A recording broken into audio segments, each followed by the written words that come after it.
Welcome back, everyone. For those of you here in Ottawa, I invite you to please take your seats. Bienvenue tout le monde.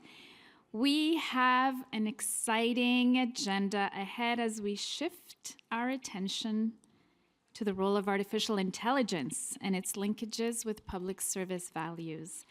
Before we do that, however, I want to take another moment to talk about some of our other regional events. We flagged earlier events taking place today in Eastern Canada and Central Canada, as well as in Iqaluit. So now we're going to talk about the West. A shout out to Jean-François Tremblay and Nana Sloan, who are leading discussions with federal public servants in Vancouver. In Calgary, we have Chris Forbes and Raj Tupal, who are also hosting a fireside chat to talk about themes raised at the symposium. In Regina, we have Brian Larkin, Sam Hazen, and Shannon Granger, who are at the Canadian Heritage Museum, leading a discussion on values and ethics. And in Winnipeg, we have Gina Wilson and Diane Gray, who are at Red River College for a panel discussion showcasing different perspectives on our shared values and ethics. And in the Northwest, in Whitehorse, David Miller from Parks Canada is hosting a panel to talk about some of the key takeaways from the symposium. And in Yellowknife, Valerie Gideon and Chris Fox are at the Tree of Peace Friendship Center to discuss key themes also coming out of the symposium. So I just want to say thank you to everyone for coming together today, both in groups and in teams and departments and agencies and regions, as well as in missions. Now, before introducing our next guest, we will start the session with a quick video highlighting the themes of stewardship and excellence.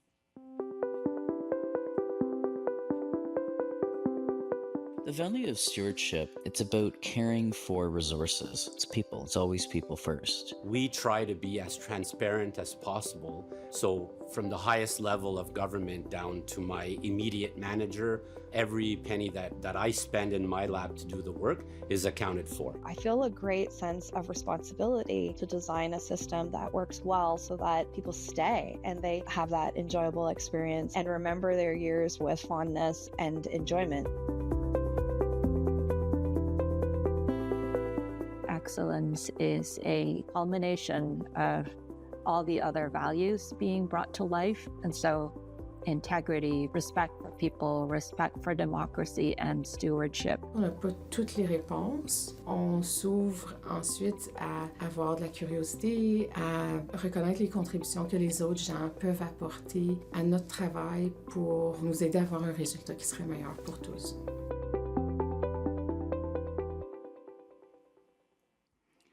Delivering excellence is one of our fundamental purposes, and part of this is finding creative and innovative solutions to the complex challenges we face. And one area that has had a profound impact on both public service excellence and stewardship is artificial intelligence, and that's the focus of our next segment. Before I hand over the mic to our keynote speaker, however, we're going to conduct another quick survey to get a sense of how AI plays a role in your daily work and to set the stage for the discussion ahead. So as we did earlier this morning, you're now used to it, wooclap.com, VEOCT, to open the survey. And the question being, do you use artificial intelligence at work? Est-ce que vous utilisez l'intelligence artificielle au travail? So we're going to take a look at the responses. So a bit of a tie there, or close, between regularly use and using it occasionally. Oh, although occasionally is now trending upwards.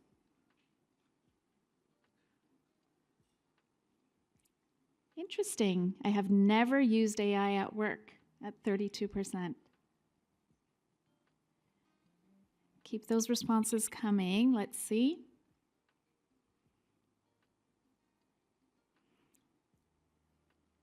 So it's fair to say most either regularly and occasionally use it, but there is quite a bit of chunk who have never used it at work. So that'll be interesting for the discussion that's ahead. Keep those coming, because we want to be able to kind of pull those responses. This is really helpful information. All right. So as we were mentioning, the focus of artificial intelligence, these advances come with great responsibility as we need to use them both ethically and effectively.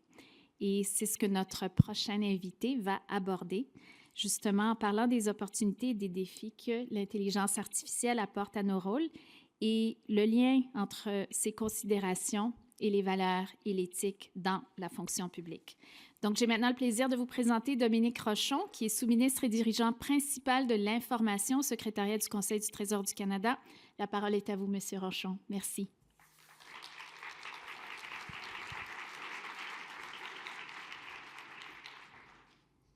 Merci beaucoup, Nathalie.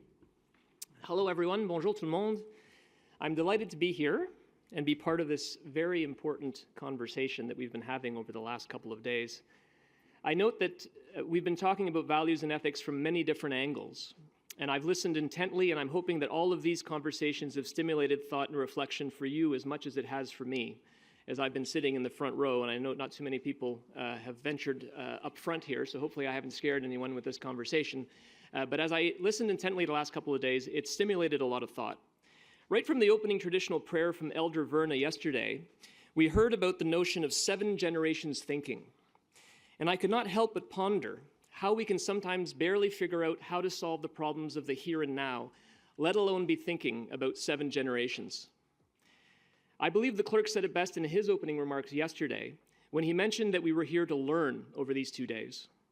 And the keynote speakers and panel conversations so far have certainly given me pause to think about the journey that our public service has been on. I note we are reflecting about how we behave, how we treat one another. Words are ever important.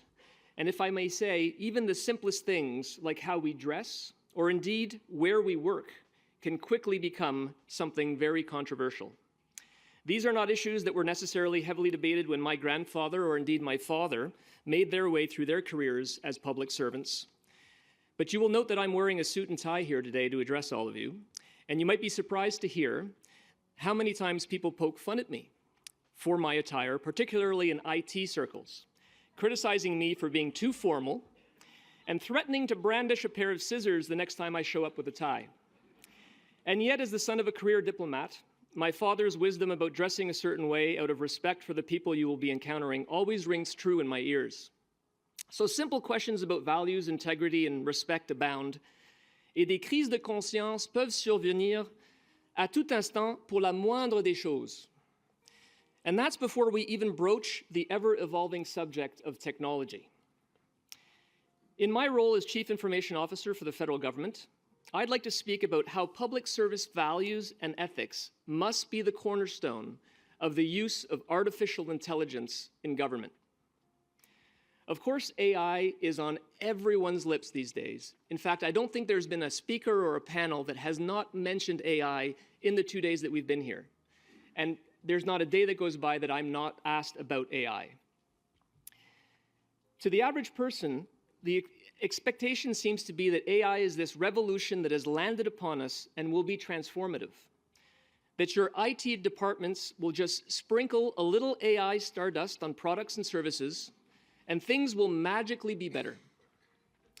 But it's, of course, much more complicated than that, because how we use AI is, at its heart, a conversation about values and ethics. And that's what I want to talk about today. Now, I have resisted creating an avatar in 3 minutes that I could have interacting with you on the giant screen behind me and have you walk through various AI use cases. Frankly, I haven't even availed myself of WooClap, despite the fact that Natalie did ask one question. So I'm afraid I've chosen a much more traditional way to convey my message to you, so dare I say it might be a bit boring, but suffice to say that I hope to frame the things for the panel discussion that will follow, where I have no doubt there will be ample opportunity for a much more lively and perhaps spicy dynamic. So until the panel arrives, bear with me. AI, of course, isn't anything specifically new. We've been doing it since the 1950s. But in recent years, it has evolved to a place where it has the potential to open all sorts of new ways of doing things that will enable us to work more efficiently and better serve Canadians. At the same time, it can also have life-changing consequences for the people we serve, and it must therefore be used responsibly and ethically. Natalie mentioned this in her opening remarks. I choose to channel the Marvel comic universe in saying that with great power comes great responsibility.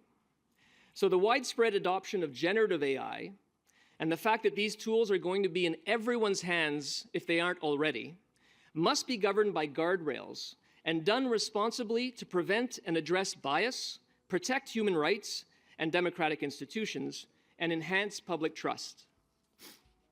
Yes, AI has great transformative power, but fundamentally, this revolution is about managing change while being guided by our values and ethics. And that's what we're working towards in government. Before I get to what I call moral guideposts, I would like to set the stage by looking at the broader AI landscape in Canada. Le Canada est un chef de file en matière d'intelligence artificielle et d'apprentissage profond depuis les années 1990. Grâce à des innovateurs comme Geoffrey Hinton, I think the clerk mentioned that he actually recently won a Nobel Peace Prize, or a Nobel Physics Prize, rather, et Joshua Bengio, ainsi qu'à des investissements précoces essentiels effectués par des gouvernements fédéraux et provinciaux. Le Canada a été le premier pays au monde à mettre en place une stratégie nationale en matière de l'IA.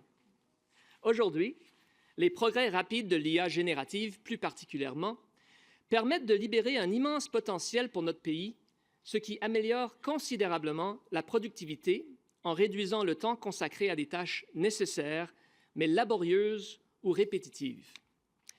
L'IA a également un potentiel remarquable pour rendre le monde plus accessible aux personnes en situation de handicap, en leur permettant d'accéder à de nouvelles capacités qui étaient auparavant hors de portée.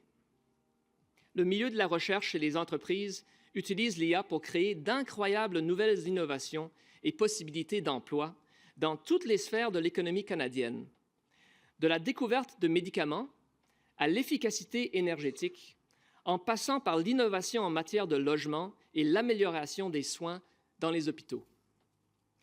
So the transformation that we're seeing across the board in Canada when it comes to AI is indeed significant.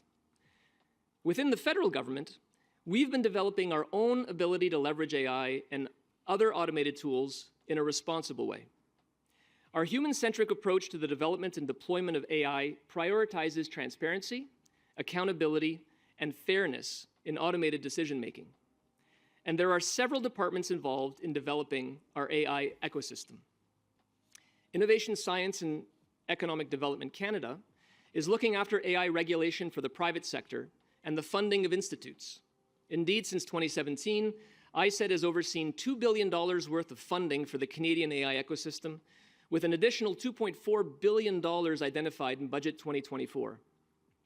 ICED's efforts include, for instance, the introduction of the Pan-Canadian AI Strategy to drive AI's adoption across the economy and society, as well as the creation of an advisory council on AI to guide AI growth, leverage expertise, and ensure it is grounded in human rights, transparency, and openness. They are also the lead, of course, on Bill C-27, which is winding its way through Parliament, and if adopted, would introduce, among other things, an Artificial Intelligence and Data Act. For its part, Global Affairs Canada is involved at the G7, at the G20, at the Council of Europe, United Nations, and other international fora, negotiating international standards for the ethical use of AI. And of course, the Canada School of Public Service has an important role to play as they're putting in place an awareness campaign to inform all public servants of this transformative technology and providing AI-related training. For its part, my department, the Treasury Board Secretariat, is looking after the guidelines and rules for AI's adoption and responsible use by public servants. And needless to say, a great many departments and agencies, from the National Research Council to Environment Canada, Agriculture and Agri-Food Canada, or the Space Agency, have gone far beyond merely dipping their proverbial toes in the AI pond. And you'll also hear that D&D and the Communication Security Establishment and StatsCan and a number of other departments and agencies have already their own AI strategies. The Privy Council Office, with Mark Sean's recent appointment as Deputy Secretary to the Cabinet for Artificial Intelligence, has the daunting task of coordinating all of these moving parts. So AI is here. We're creating an AI ecosystem in government. we're investing money, and we're asking every public servant to leverage it. J'ai mentionné il y a un instant que le secrétariat du Conseil du Trésor a instauré une série de politiques, de cadres de gestion du risque et d'outils pour aider la fonction publique à utiliser l'IA de façon responsable. La directive sur la prise de décision automatisée fait partie de ces outils. Les ministères qui utilisent des systèmes décisionnels automatisés pour certains programmes, y compris ceux qui s'appuient sur l'IA, sont tenus de respecter les exigences de la directive. Par exemple, les gens doivent recevoir de l'information significative sur le moment et la façon de recourir à l'automatisation pour prendre des décisions qui les touchent. Les décisions prises par les systèmes d'IA doivent être justes et exactes.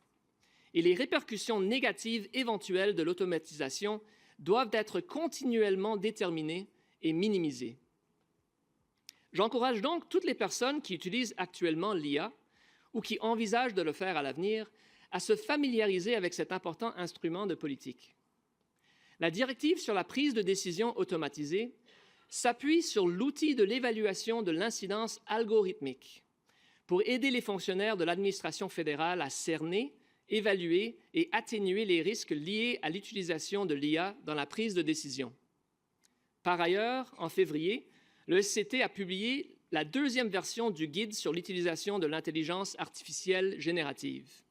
Ce guide fournit aux fonctionnaires des conseils, des principes et des pratiques exemplaires sur l'utilisation des outils d'IA générative et met l'accent sur son utilisation sûre et éthique. This guide on the use of generative AI speaks to the importance of aligning with the FASTER principles of fairness, accountability, security, transparency, education, and relevance. Principles I'll get to in just a moment.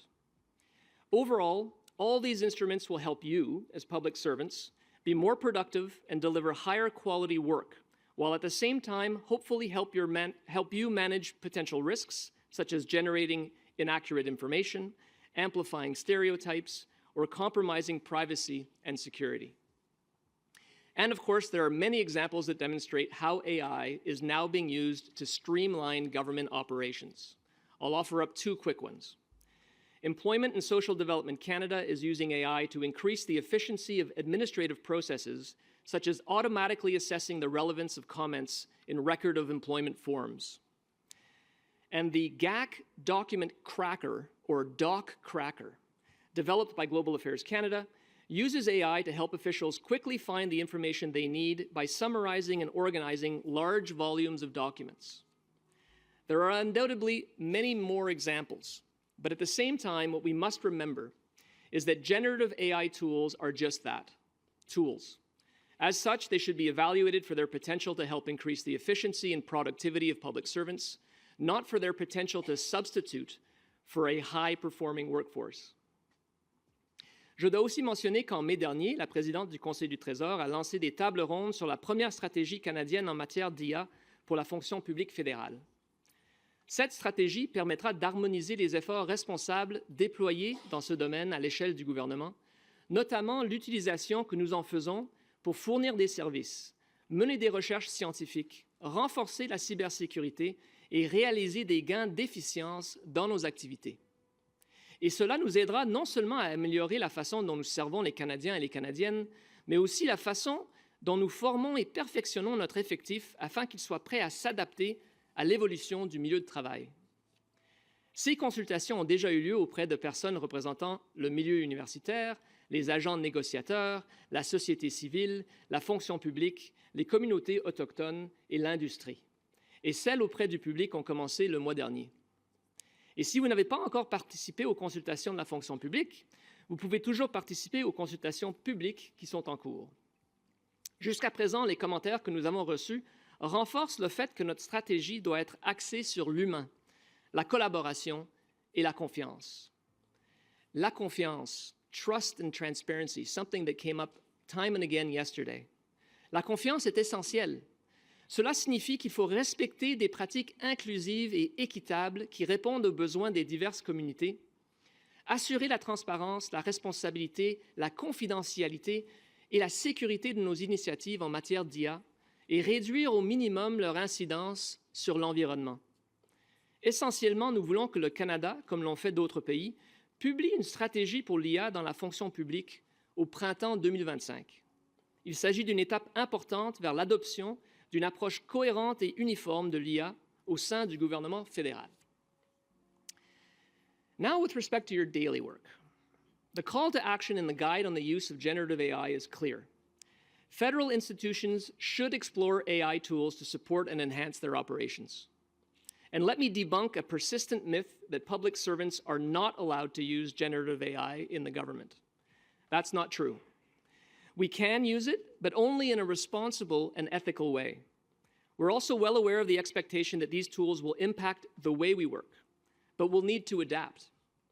The point is that we can't miss the boat or be afraid of using this technology. Now that we have the guardrails in place, you'll need to use it. But you can't manage AI through controls alone. You'll have to use not only our values and ethics as guideposts, but your own sense of right and wrong to maximize the use of these tools to enhance our effectiveness. And with that flexibility comes accountability. As I said at the outset, this is about managing change. And what does that look like in our everyday work? Pour vous aider à comprendre, mon bureau a préparé un document intitulé « L'IA générative dans votre travail quotidien », qui est affiché à partir d'aujourd'hui sur le kiosque virtuel du site web de l'École de la fonction publique du Canada. Si vous ne comprenez pas très bien ce qu'est l'IA générative, sachez qu'elle produit du matériel, comme du texte et des images, en fonction de ce que vous lui demandez de faire. ChatGPT, Copilot et Gemini sont des exemples d'outils de ce genre. Tous ces outils sont là pour vous aider, mais tout se résume à une question. Devriez-vous utiliser l'IA générative pour votre projet? Chaque situation est différente, alors assurez-vous de réfléchir à ces principes directeurs et à vos valeurs morales avant d'utiliser l'IA. Le document que nous avons publié aujourd'hui vous aidera à utiliser l'IA de manière responsable et conformément au code de valeurs et éthiques du secteur public. Par exemple, il vous indique l'utilisation que vous pouvez faire de l'IA générative. Ça comprend la rédaction de présentations, de plans de rapport, de notes d'allocution, de comptes rendus de réunions et d'autres documents, l'exploration d'idées créatives, la création d'images pour les présentations. Mais il décrit aussi l'utilisation que vous ne pouvez pas en faire, la production d'informations inappropriées, illégales ou non conformes à l'éthique, la création d'une seule source d'information pour les décisions opérationnelles importantes, la création d'images de personnes et la création de documents qui pourraient tromper les gens ou propager la désinformation. And to help you learn how to use generative AI tools responsibly, there's a handy acronym that I mentioned earlier to guide you. That acronym is FASTER, and it identifies 6 principles as well as do's and don'ts associated with each principle. So in the FASTER acronym, F stands for fair, so that you check to ensure that AI-generated output is representative and inclusive and doesn't contain harmful stereotypes. The A is for accountable. In other words, take responsibility for what you prepare using AI. S is for secure, meaning you use public tools with unclassified data only and don't input personal, sensitive, or protected information. T is for transparent, meaning you indicate on the final product that you use generative AI and you inform your manager when you use AI to complete your tasks. E is for educated. For example, you take courses and read articles on using generative AI. And finally, R is for relevant, which means remember that generative AI isn't appropriate for all uses. There's a lot more in this starter kit to the interesting and exciting world of AI, and I recommend you familiarize yourself with it before using generative AI in your work. AI is inevitable, and everyone is going to need a basic understanding of it, including when it should be used. So I'll repeat, the Canada School of Public Service is also offering courses on it, and I really suggest that everyone look into that. So, I told you it was going to be a little bit lengthy, but I needed to get through all of the various guideposts that we have in place. We have a panel discussion ahead. We'll get to the finer themes of AI and perhaps specific examples with that panel. I've stayed clear of discussing how much this might cost, or how we need rigorous data strategies before we can truly adopt these tools, or indeed how we're tackling and overcoming our serious situation in the federal government when it comes to technical debt. We'll need to invest in compute power, in digital skills, and questions abound about the impacts on the environment, or, as we heard earlier, how this impacts productivity. All topics that may arise with the upcoming panel. But before I hand things over to them, maybe I'll leave you with this one thought. As public servants, our collective commitment to ethical and responsible AI must be unwavering. We must advocate for AI that combats barriers to inclusion in the workplace and respects human rights and democratic values, and this is reflected in our AI strategies and policies. It's also incumbent on us as public service employees to manage this change and uphold our moral contract with Canadians. To do that, connect early on with policy frameworks and guidelines that ensure AI is developed and used in a way that respects human rights and our values. And consult with experts, both within your organization and outside, to explore and understand the ethical considerations of a particular use of AI. You can also reach out to my office within the Treasury Board Secretariat for assistance, guidance, or collaboration on AI-related matters. And don't forget to check out the latest information on canada.ca. AI is here, it's changing the way we work, so let's get comfortable with it, use it responsibly, and help guide the AI revolution. Merci beaucoup. Thank you.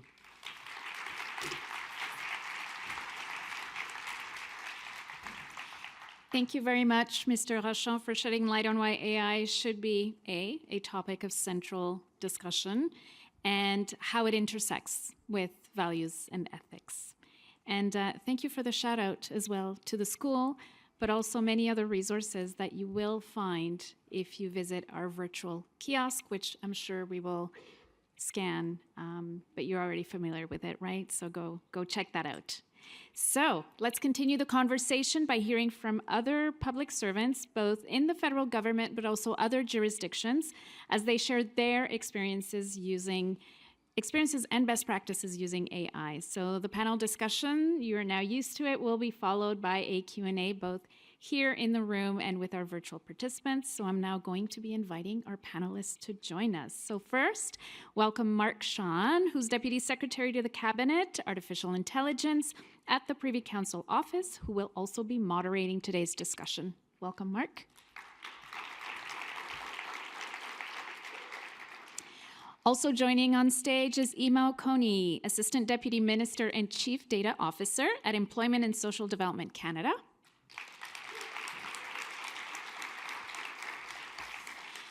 And also a couple of participants who are joining us virtually. First, Natasha Clark, Deputy Minister at the Department of Cybersecurity and Digital Solutions in the Government of Nova Scotia. Welcome, Natasha.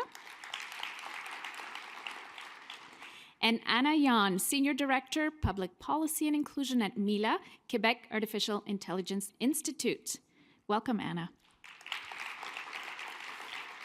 So a reminder to everyone, wooclap.com, VEOCT to submit your questions. And with that, over to you, Mark. Thank you. Merci, Natacha, et merci à tous pour votre présence aujourd'hui. C'est vraiment un plaisir d'avoir une occasion de parler avec un groupe tellement excellent. C'est vraiment un groupe formidable. J'espère que notre panel aujourd'hui a une approche qui atteint le résultat qui donne à prévoir. I think we'll have to see whether or not we can live up to the hype, which is normal for those of us who talk about AI. Is we are often hype busting or thinking about whether or not we're actually going to be able to do what it says that it possibly can. Nous sommes le dernier panel aujourd'hui en avance les commentaires finaux par les greffiers. Et notre conversation qui était précédée notre panel aujourd'hui, c'était incroyable et beaucoup des sentiments qui sont importants pour notre conversation aujourd'hui. I was really struck by the conversations over the last 2 days and the ways in which it's really pressing on the things that we're going to talk about today. Yesterday, one of the panelists said that trust is an outcome, it's not an action. And I think when we think about artificial intelligence, we often think about it as a thing and not a process. And I think we actually, hopefully today, we'll talk a little bit about what is the process of AI that actually arrives at its responsible usage and its effective outcomes. There was also some really important discussions this morning about the important ability to rethink our processes. I think one of the panelists talked about the fact that our democracy and our institutions shouldn't be so fragile as to be vested in one particular configuration or one particular kind of format. And I think that's true for how we think about artificial intelligence. It really does have to be open to the possibility of doing things in a new and different way, and maybe to concentrating our efforts onto some of the other spaces where we can really add value. C'est clair que l'intelligence artificielle a une capacité tellement incroyable et un pouvoir qui sont vraiment au début maintenant dans l'économie et aussi dans la société. C'est clair que l'intelligence artificielle a une technologie qui touche notre vie dans une manière qui sont peut-être nouveaux dans les anciennes innovations dans le domaine de technologie. AI is hitting us in new and very different ways. And on the one hand, it holds this incredible promise, the ability to no longer care about repetitive tasks, to maybe be able to free up some of our capacities to be able to allow machines to do some of the work that actually underpins some of what we're up to. On the other hand, it raises really important values and ethics questions, particularly for those of us who are public servants. It raises questions about why it is that when you ask generative AI formats in a number of questions what a leader looks like, it never shows you anything other than a white man. It raises really important questions like, what is its relationship to the creative sector that actually underpinned much of the data that actually feeds into these models? Where was that data created? Who was compensated for it? Where was it labeled in the world? And what about the environmental and other consequences of these processes? At the same time, it's this amazing opportunity for us as a public service to potentially leapfrog and utilize a technology that Canada has almost had more responsibility for than any other nation in the world. And so how do we strike that balance? And so I'm super lucky today to be able to be joined by such an incredible team who is going to help us kind of wrestle with some of these questions. And so I'll ask them each to kind of grapple with this question at outset, which is, how and what do you see as the opportunity and the considerations for the responsible implementation of AI in a public service context? And maybe I'll start with you, Ima. No, thank you so much, Mark. And also thanks to our CIO.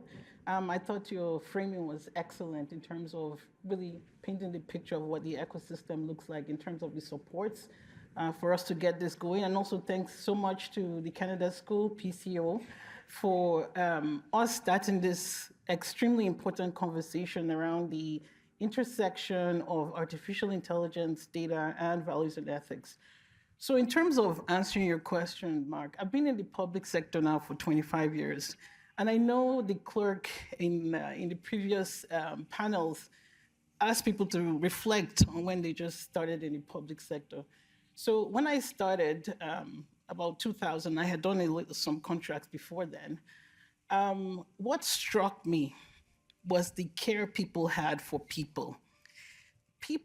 Public servants really wanted to do good for Canadians. There was a lot of focus on, making sure public servants were equipped to be able to deliver for Canadians. And I've seen that throughout the last 25 years in the public sector, even in my current role in Employment and Social Development Canada. So when I think about leveraging technologies like AI, so today we're talking about AI, tomorrow it could be something else. I think the power we have and the opportunity is to really turn all the talent we have across the system, leverage this technology for good, to be able to deliver to Canadians. We talked early on about the challenges with trust, challenges around people being concerned, about some of the risks around leveraging AI.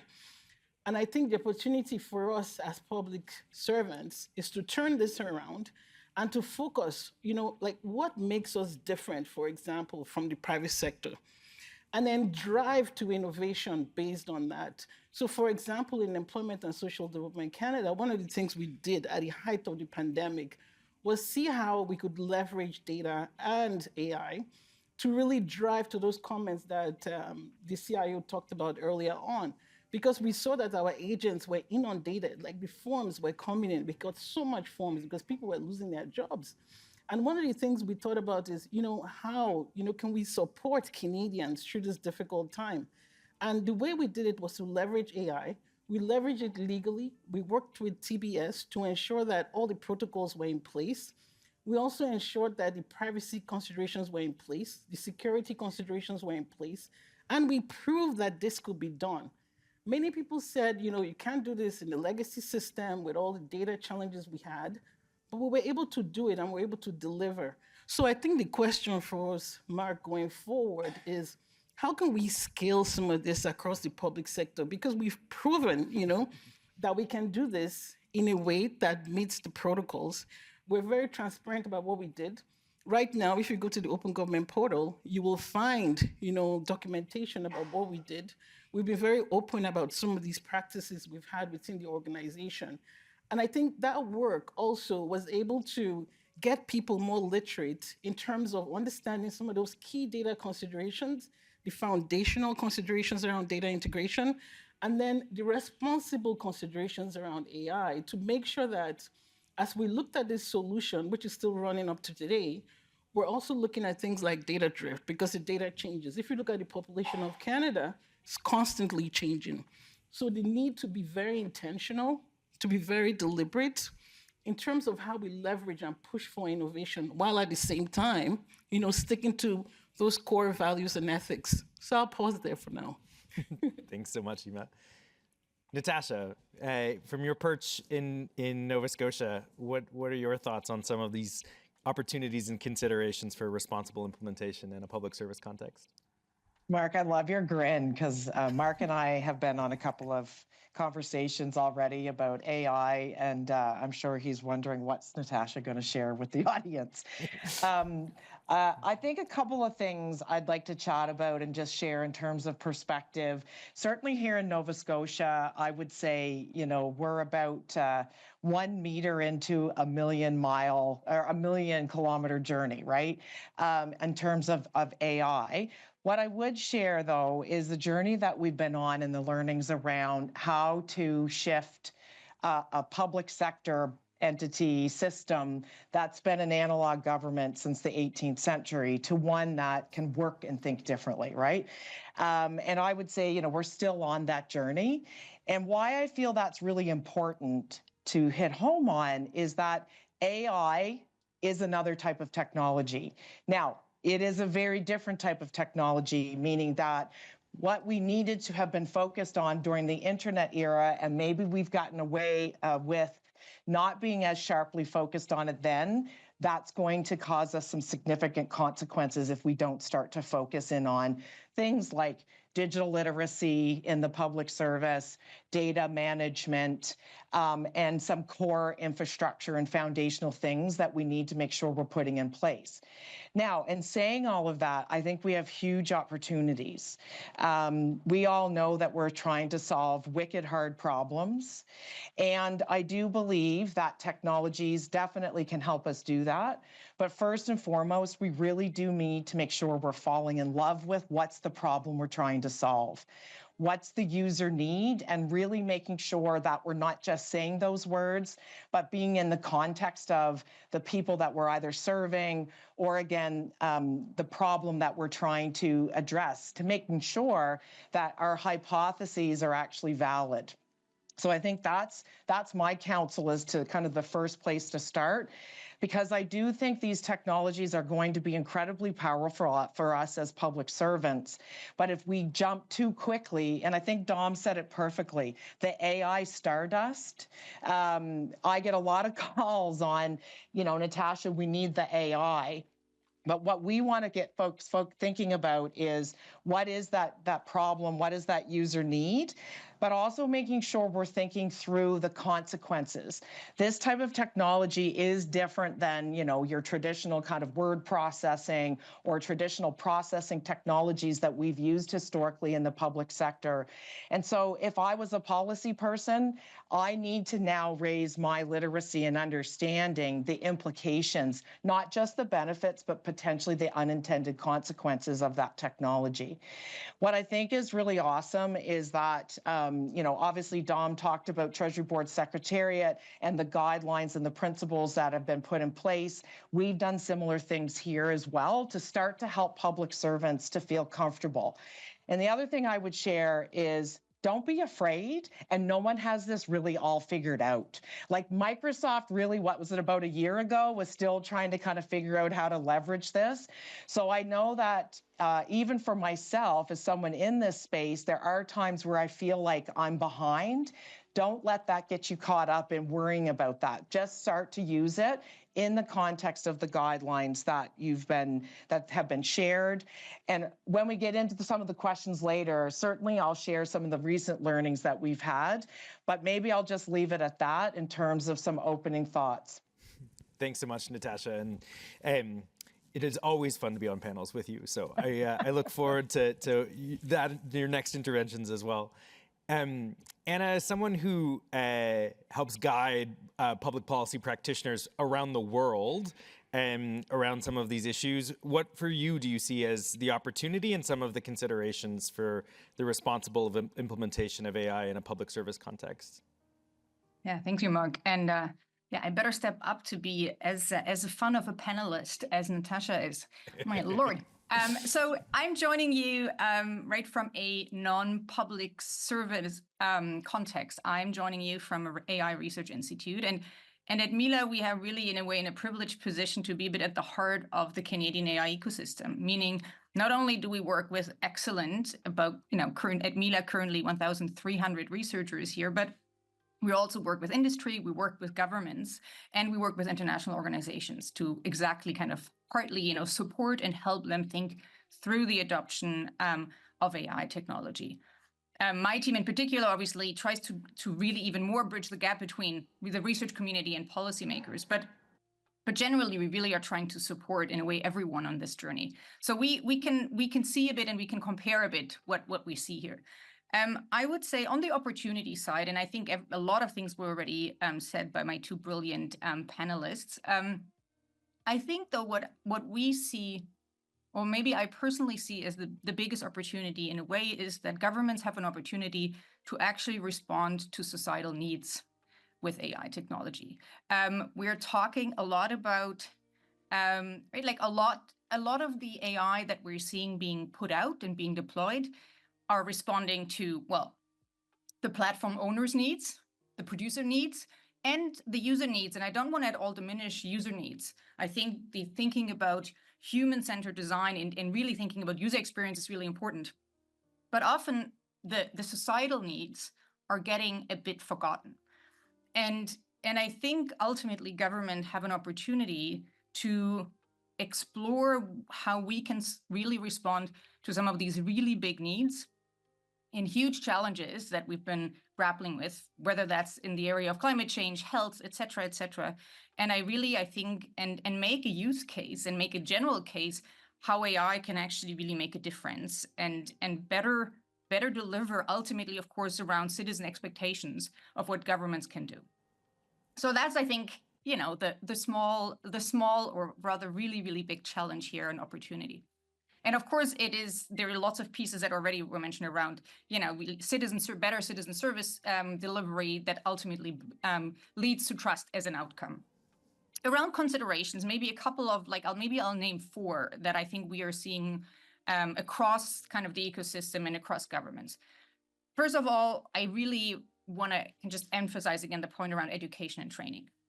If you have a workforce that ultimately doesn't know what AI is, it's really, really hard to think about, fall in love with a problem, and come up with solutions here. So, and I don't suggest that everyone gets a PhD in machine learning. I really, truly believe that every public servant can have a good grasp of what AI technology is within a day.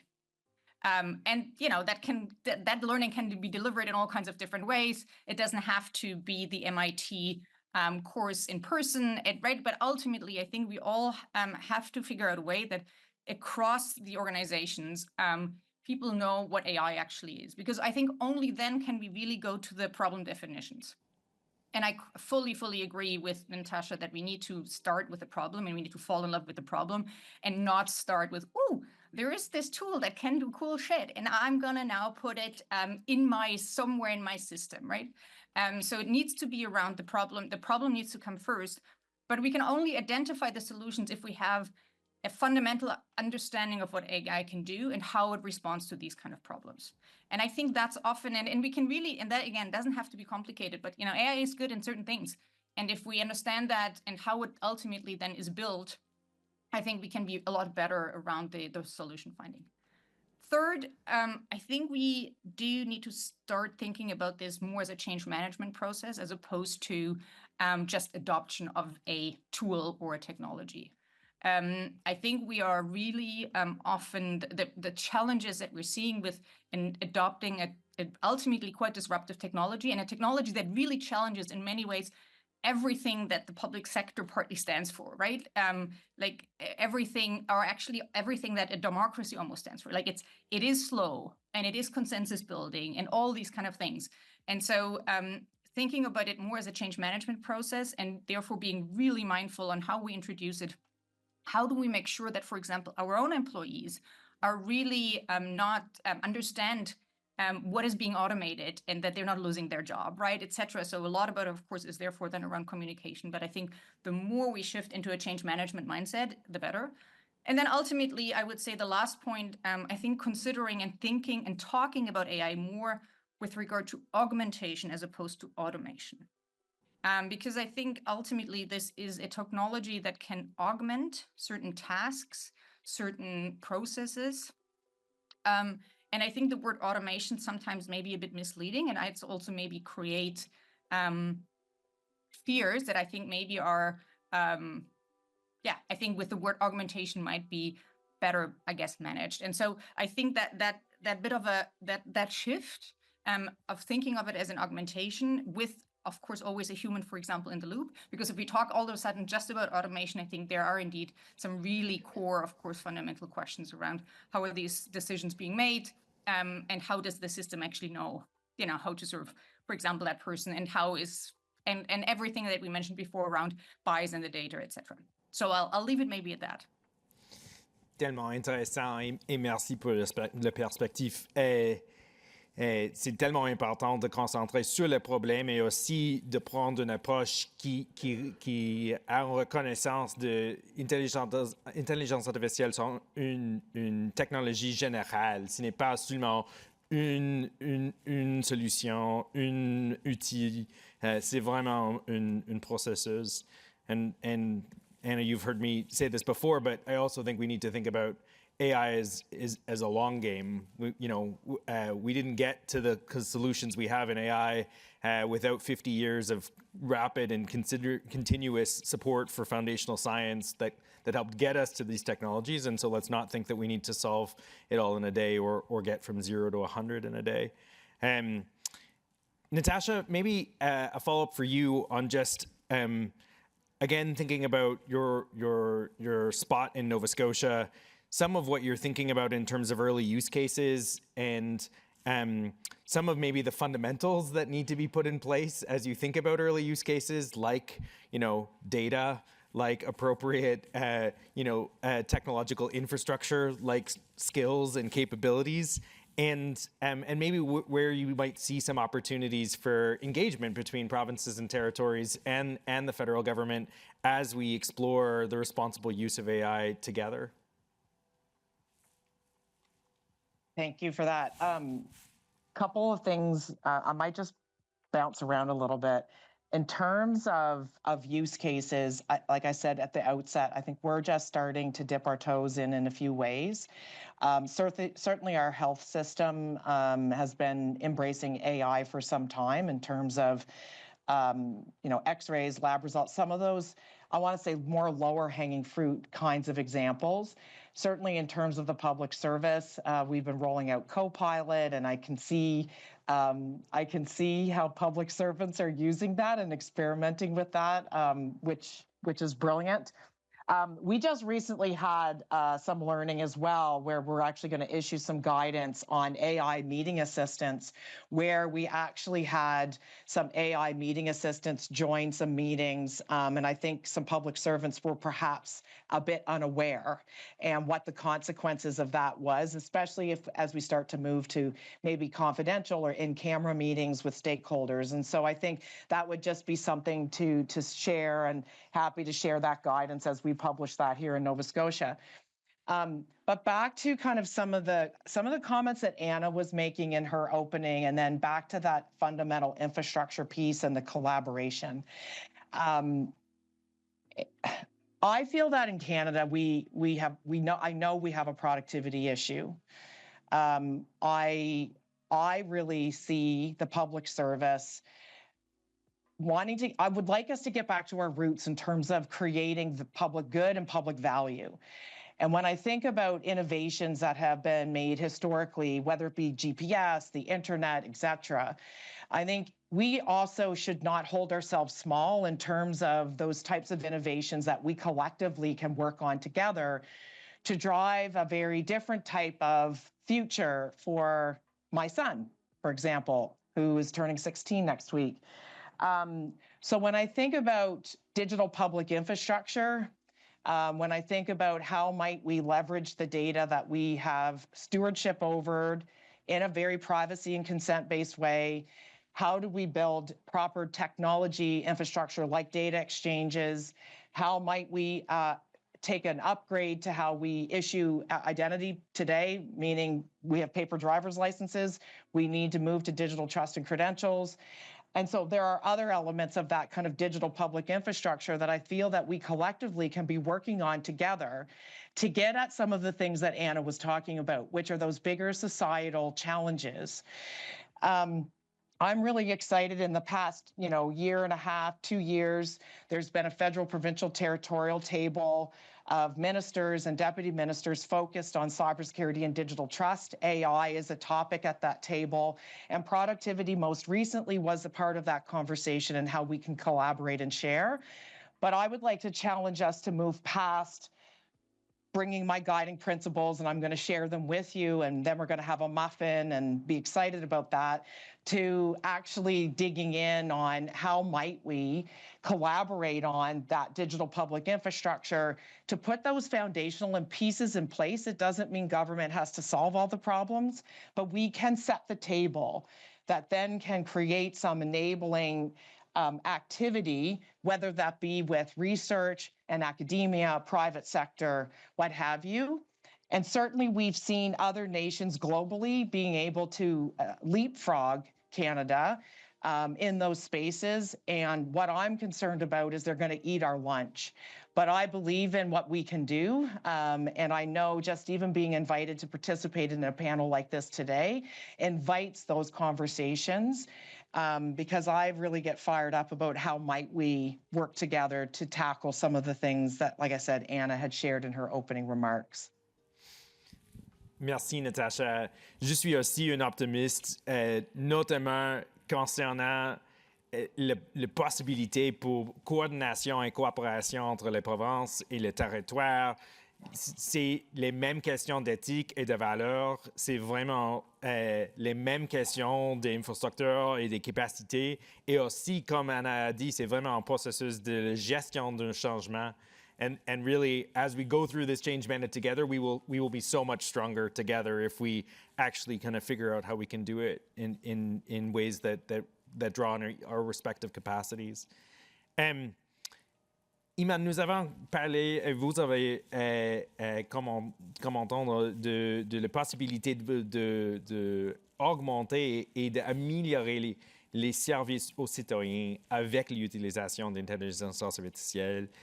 Maybe you can talk a little bit more about the possibilities and considerations around citizen-facing services and really some of how you guys are drawing on that at ESDC as you think through these very important and really meaningful kind of opportunities. No, thanks, Mark. I would just say that before I came to the panel, I looked at StatScan's website. I looked at the population clock. You know the population clock they have? If you haven't seen it, it's fascinating to look at it. And our population there says we're going to over 40 million. I also went on StatScan's website. We're very lucky. We have a very solid statistical agency in this country. I looked at the population of indigenous people. I also looked at the population of French-speaking people. I looked at the population of racialized Canadians. I also browsed through some of the studies we've done around the underserved the people that we're not even reaching. I looked at some of the considerations and some of the challenges we faced during the pandemic and who was mostly impacted by that pandemic.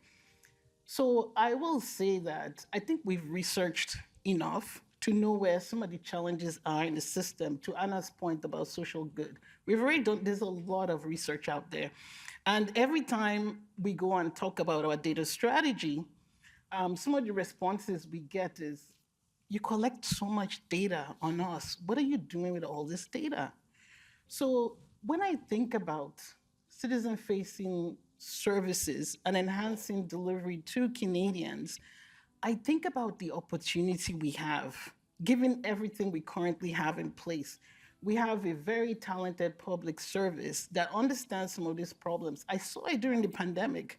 I saw people, working 3 a.m., delivering, building systems, putting things together, going to the front lines to deliver to Canadians. So I think the question for us now is, given everything we know, we already know about the system, the challenges, the issues, the people that we're not serving properly, how can we turn this around to target and reach the people that we're not reaching? And I say, to be able to do this, we need to work closely in terms of understanding the population segments. So working closely with StatScan, we do a lot of work with StatScan to understand the different population segments, understanding the urban-rural divide, understanding that the population is aging, understanding that disability is growing. We have more people with disabilities now than before. So as we're thinking through service delivery and citizen-facing services, how are we thinking through accessibility? How are we thinking through, making sure that as we're leveraging artificial intelligence, we're using proper training data, because it's been proven that, Francophone text and Anglophone text is not treated equally. So how do we make sure that we're putting all these considerations in place? How do we make sure that some of this data we're leveraging properly reflects, the diversity of the indigenous populations and the challenges that we've seen? Now, we already know of because we've researched all these things. So I think I'm in the space now, Mark, and I'm in the space now that we need to move. And we need to move in terms of saying, yes, there's some high-risk artificial intelligence cases. We know that. We know that there's the risk of, leaving people behind if we're not doing things deliberately and intentionally. And the TBS has put out a lot of tools. We've worked with some of our institutions like Miller. We work closely with Miller. We've put some of the governance frameworks in place. So the question for us as public sectors is, how can we leverage current things we have, to drive to better delivery? And like I said in my opening, we do have those opportunities.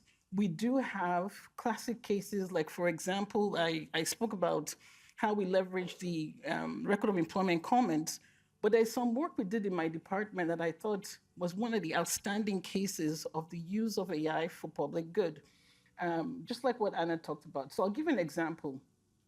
There was a policy change that impacted some of the most vulnerable people in our society. And there needed to be extensive reviews and case notes after case notes, and agents were inundated, with the amount of files that were coming out.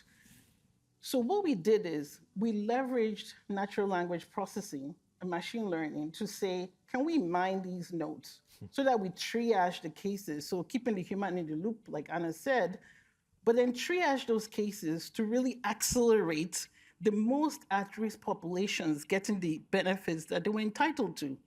So like I said, the reason we were able to do this is we knew there was a problem.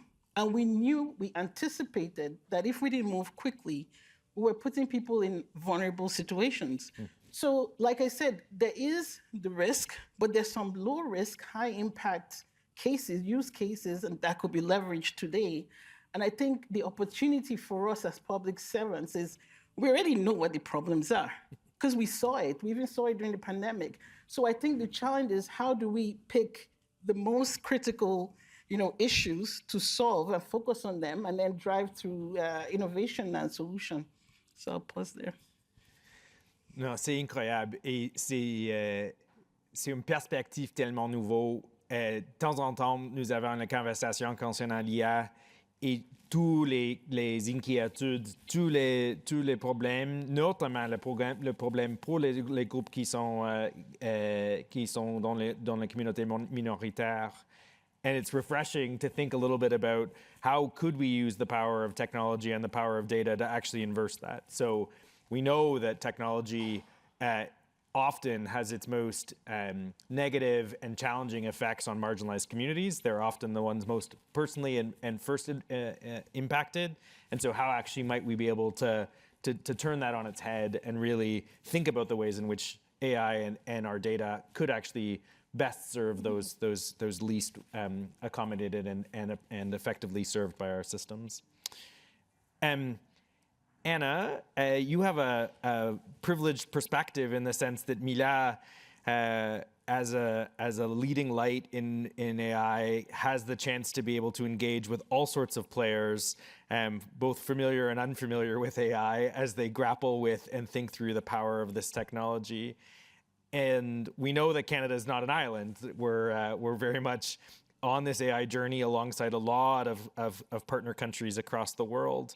And reflections from that sort of special spot that you sit in about some of what others are dealing with, use cases, considerations, and maybe any lessons learned that we should be thinking about, particularly as the world kind of embraces this technological journey.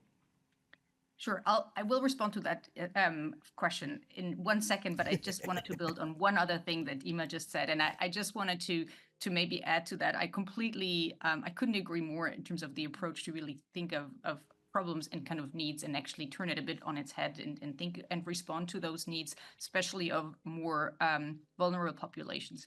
I just wanted to say though, with my inclusion hat on, I do think also we need to do that with people that know the technology and are coming from those communities.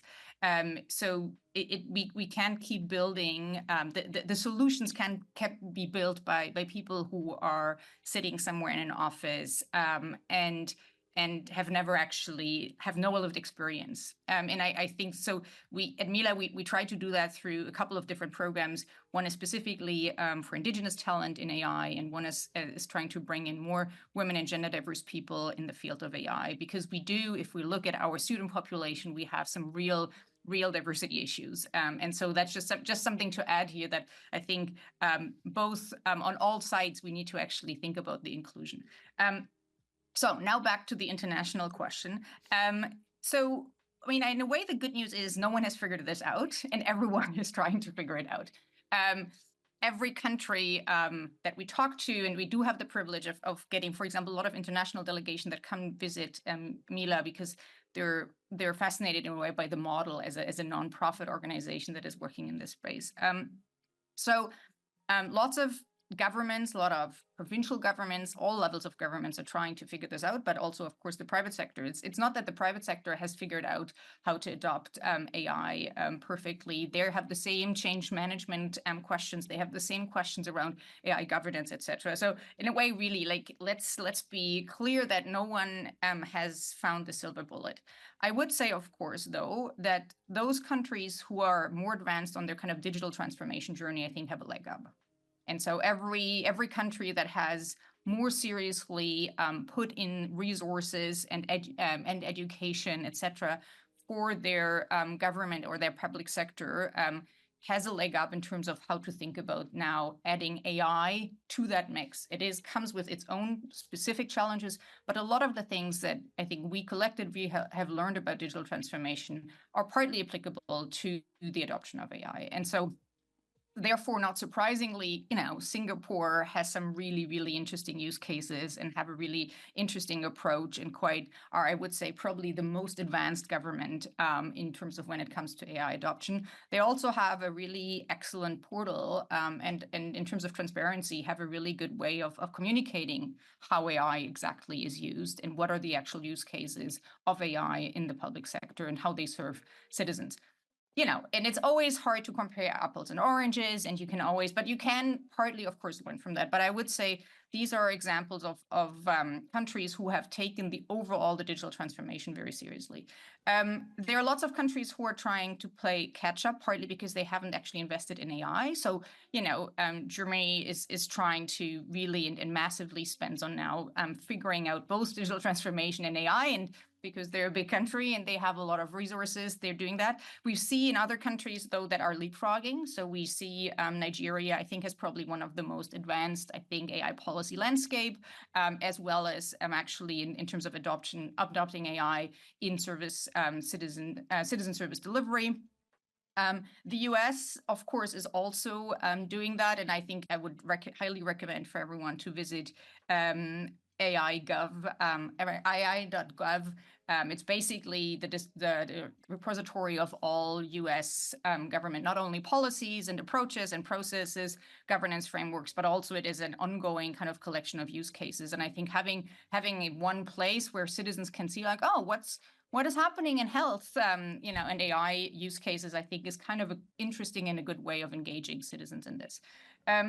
I think, though, we shouldn't forget that Canada has one real advantage here, and that is Canada does have a unique talent ecosystem. Canada was one of the first countries to come up with a pan-Canadian AI strategy, and that has resulted in a really rich, not only kind of research ecosystem, but overall ecosystem. We're maybe lagging behind on the AI adoption and commercialization side of things, but we have a talent that is really the envy of almost every country that comes to visit us. And so I think we need to maybe also, I'm just going to add our organization here to the mix in terms of collaboration calls. When we're thinking about collaboration, I really please tell us how we can support you in your journey of AI adoption. So how can you take advantage? And shout out here to our sister institutes, the Vector Institute and AMI. So it's not just Mila, there are 3 AI research institutes. There are more than 3,500 AI researchers here, and they are all quite eager actually to support governments. And so especially in the last year now, truly more and more profs come to me and say how can we support not only AI policy conversations, but how can we support the adoption of AI in government? So please come and talk to us and see how we can support. Merci, Anna. Je pense qu'il y a une offre tellement excellente et efficace aussi pour les fonctionnaires qui veulent approche l'IA dans son domaine de travail. Et vous avez touché un sujet plus court, plus près de mon cœur, which is that I actually see extraordinary promise and excitement. I think part of the reason why some of those profs are super excited to play in this space and to work with public services is actually because it comes down to how it can actually meet some of our values and ethics opportunities, which is, I think people are motivated by the notion that we can actually get to service excellence, that we can actually get to getting to ethical and considered supports to democracy, that actually, fueling the work of government is actually a unique opportunity, and the ability to do that in conjunction with new services and tools, I think, is a huge one.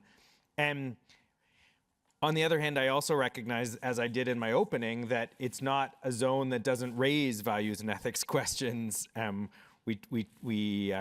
noted at outset, considerations around bias and discrimination, thoughts about appropriation and the effective remuneration of content, thoughts around copyright, and then considerations on environment and opportunity costs, even that which we invest in AI might be coming at the expense of other things.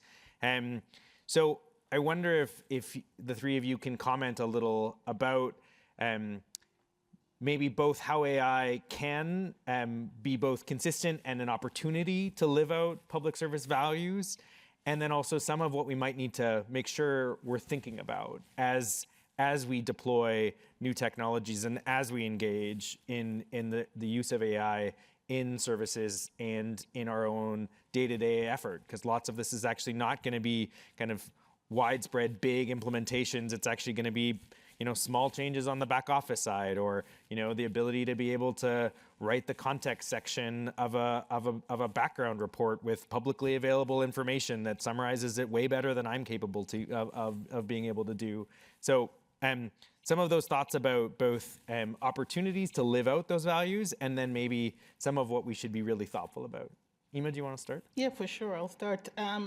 So when I think about the opportunities, one of the things, the recent project we did was leveraging AI to look for challenges in the system, so systemic issues. So again, you will notice that I talk a lot about leveraging AI to turn things around.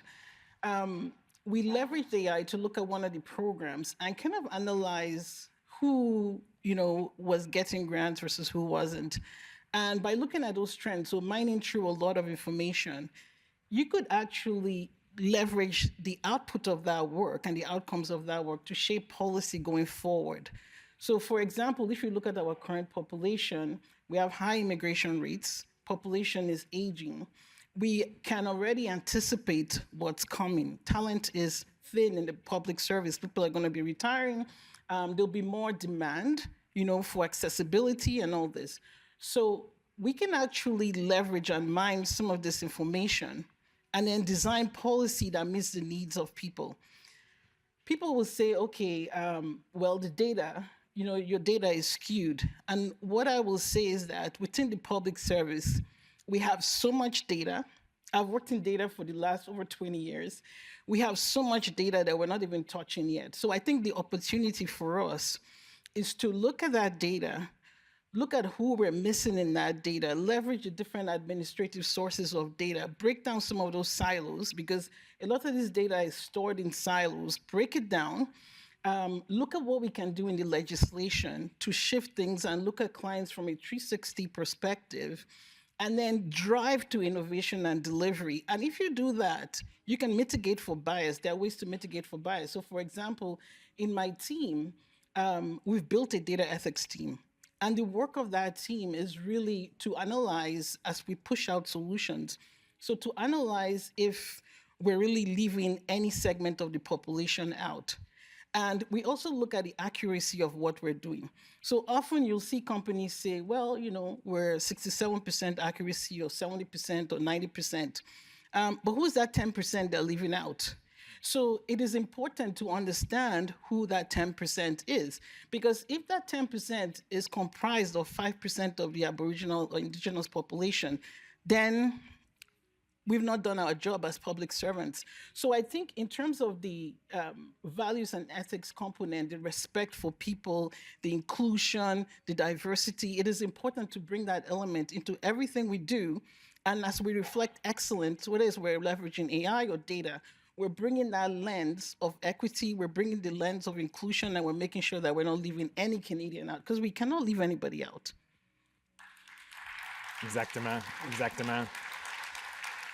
Et nous arrivons les questions, la période de questions dans juste une minute. I'll give my other panelists a quick moment, though, to weigh in on considerations and opportunities to live out public service values with AI. Natasha? Thanks. Wow, it's a hard thing to just wrap on with 1 minute. So a couple of things, again, popcorning a few things. Anna mentioned earlier about those countries or those jurisdictions that have invested heavily in digital transformation. I cannot underscore that enough. We can get very excited about AI. There are some fundamental pieces that, again, I would just reiterate, from things like stop funding projects and fund teams. We need to invest in continuous improvement, those kinds of things.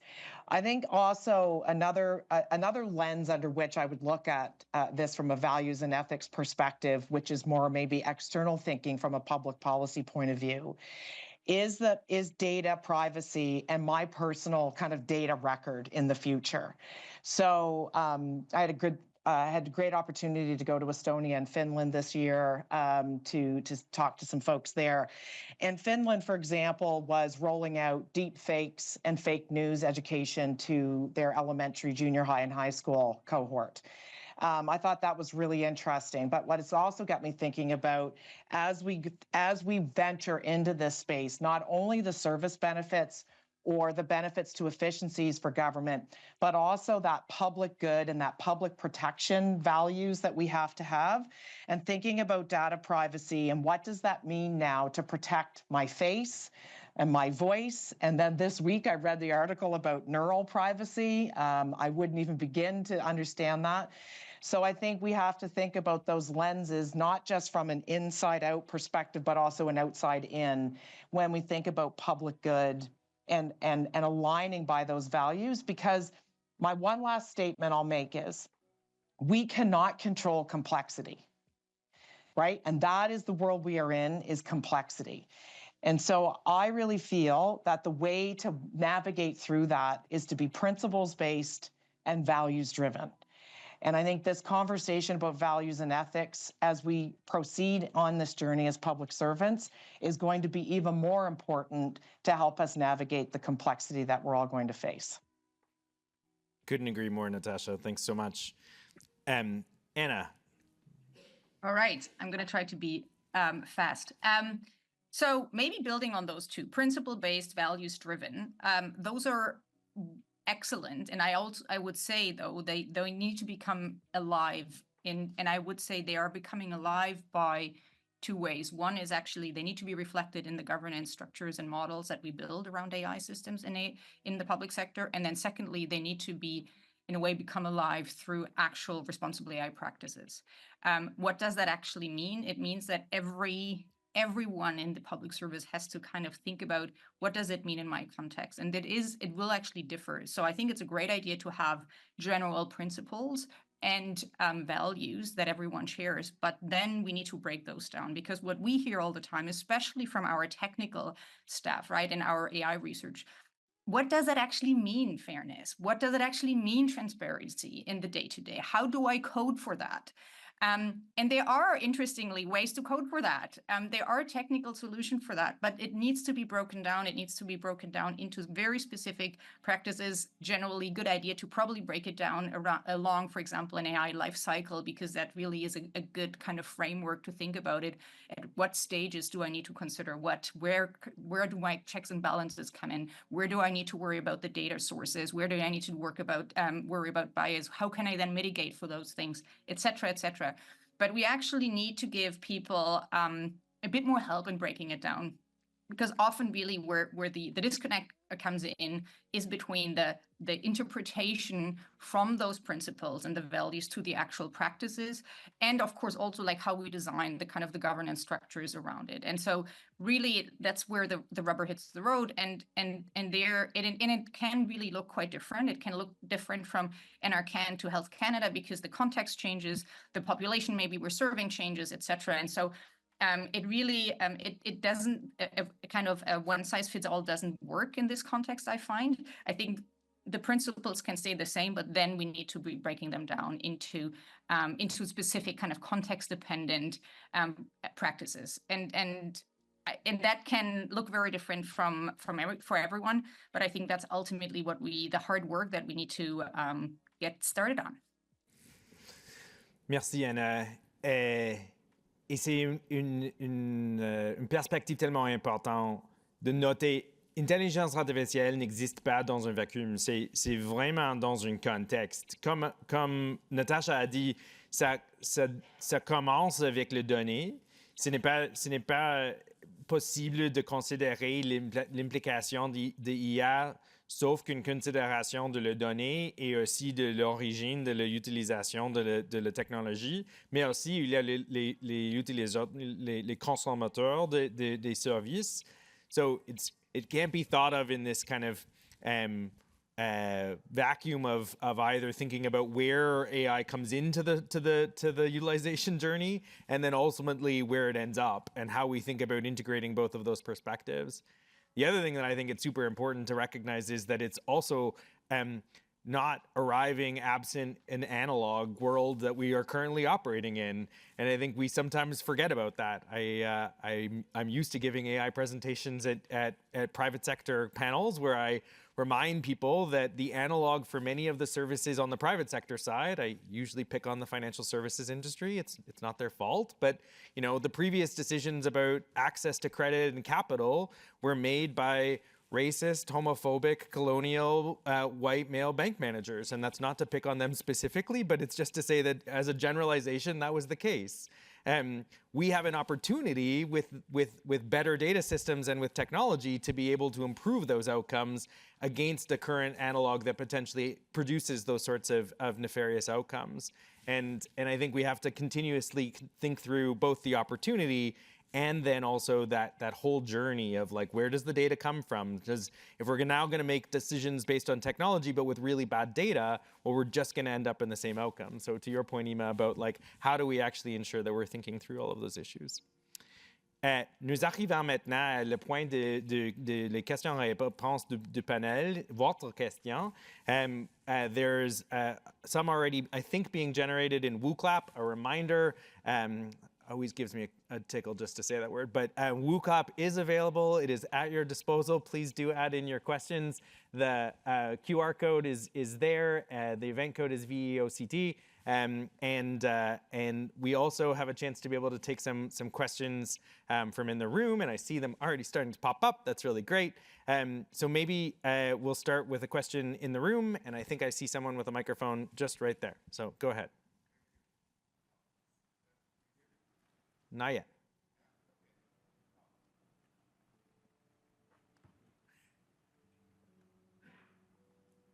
Aha. Okay, there you go. Alberto Garcia from Treasury Board. I love AI. I really like it. It has increased a lot my productivity and my ability to deliver outputs.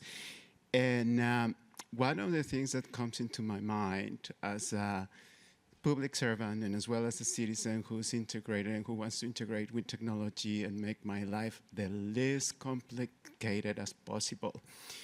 And as we're talking about values and ethics, I wonder if we are not still thinking about some values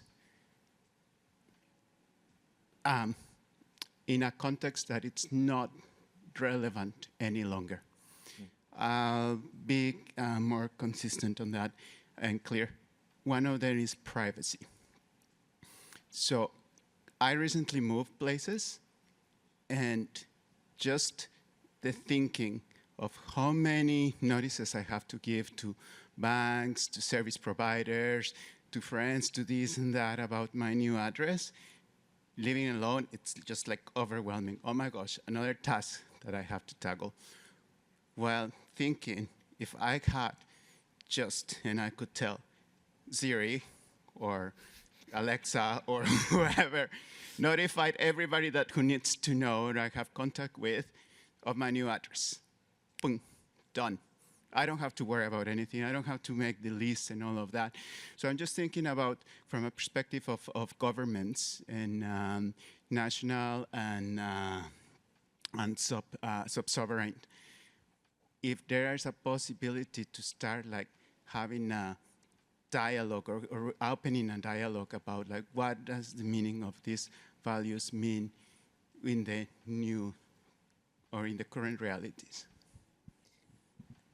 I have many thoughts, but I am the moderator, so I will give first crack to my co-panelists as to who wants to tackle whether or not we need to revisit some of our kind of prepositions and kind of baseline assumptions about things like privacy in a modern and technologically augmented world. I mean, I can start from what we learned during the pandemic. So very great question, because during the pandemic, height of the pandemic, the provinces needed information. They wanted to understand what was happening with people who lived in their province. Simple, right? We could not share that data. We couldn't share the data, not because of the Privacy Act, but because of the legislation and the Income Tax Act that you're just not allowed to share that data. So as the pandemic moved on, what we realized is we needed to share that data with the provinces for them to have a view of what was going on because they needed to plan. So we actually had to change the legislation to enable us do that. So what I learned from that, and we were able to change the legislation very quickly because it was in a different context from today. So what I learned from that experience is it's not just the Privacy Act that's the challenge, it's also the way we've crafted the legislation, because we've crafted the legislation based on the departments, like the different departments, and it hinders us from sharing the, data between departments also. And sometimes within departments, like even within the same departments, there's some areas you can't link or connect data together. So to me, and I don't know if you like me after this, Mark. To me, we need to have a renewed focus on the legislation, on looking at, because the legislation was crafted in a certain way many years ago. It was crafted for certain reasons. But now, as we think digital, we're in this digital age, there is so much opportunity, like I said, for us to change how we craft the legislation and how we look at data. So one of the pet peeves that I've had is we in the data space, we focus on talking to each other. But I think it's important for us to bring in legal, bring in drafters at the conceptual phase so that we can look at the art of the possible in terms of data integration. Because a lot of the problem that you're raising there lies with our inability. It's not because we can't do it. We've done, throughout my career in the public service, we've done fascinating things around data linkages through StatScan, working with StatScan. But there's opportunity for us to look at things in a more horizontal way, to look at things like Client 360, for us to really shift and evolve how we engineer and architect data without looking at those silos of departments. But for us to do that, we have to kind of take a step back and review some of the legislation. And that's kind of what I'm thinking. So I don't know, Mark, if you still like me after this. Of course I still like you. I'm happy to weigh in with a quick comment, but Natasha or Anna? I have a, go ahead, Natasha. Well, I was going to say, I feel like all of us want to weigh in on this one. Just a couple of things. 100% we need to look at legislation and reimagine things because stuff was written like who knows how long ago and written by people, and we can change it because we're people, right? We can do it and we can use AI to help us. One thing I'll just share, a couple of things. I think we always have to be taking the pulse check of the social license we have in the world, right? Like, as we know, societies change, but that doesn't mean everyone's okay with telling Siri to do all the things for them. Maybe my soon to 16-year-old will be comfortable with that. Not sure I am, but I think that's something for us to be mindful of. I would also just share with everyone, there was a blog post written today by a guy by the name of Tom Loosemore from Public Digital, who talked about boldness. And he referenced a blog post that actually was written a long time ago by a woman by the name of Janet Hughes that talked about, should boldness be an explicit public service value?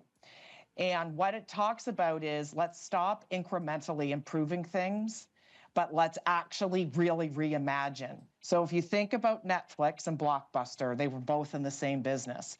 And Netflix did not process improve Blockbuster's processes. They completely reimagined the delivery of entertainment by the use of technology. And I guess that's what I would share is I feel that we should be a bit bolder. And I think that's what you were getting at with the legislation. I think we need to be a bit bolder and not just process improve around the edges. And that's what the opportunity is.